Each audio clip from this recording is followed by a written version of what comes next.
salmayıp da ne yapaydım Hayme?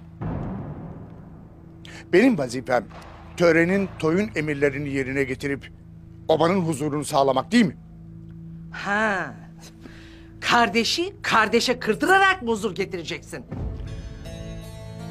Şayet bu işe bulaşmamışlarsa alplerimin peşinden tırısla obaya gelir, oturur konuşuruz. Yok, toyun kararını çiğneyip Abdurrahman'ı kaçırmışlarsa o zaman da töre gereği bedelini öderler. Yanlış yoldasın abi. Yanlış yoldasın. Birinin burnu kanarsa bunun hesabını senden sorarım.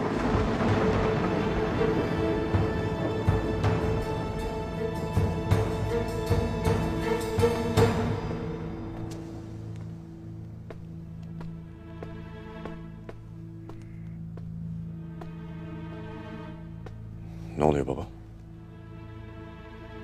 Halan hainlerin peşine adam salmamıza gocunmuş Tuğtekin. Bunca vakittir bağrımıza bastık, ne oldu hala?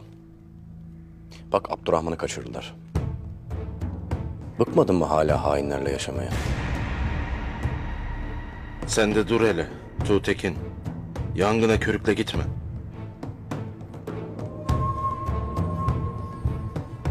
Dayı.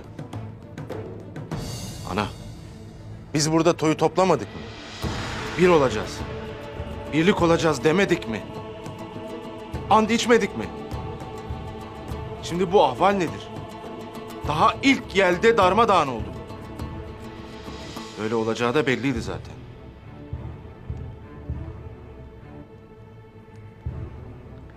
Dedik evlat.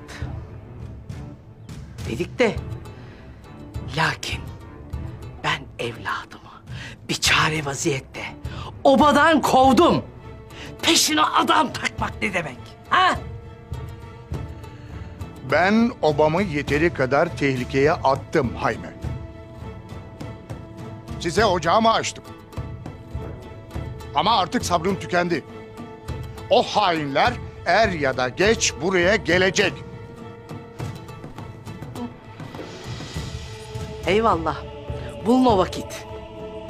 İnşallah bu işte senin dahlin yoktur Hayme.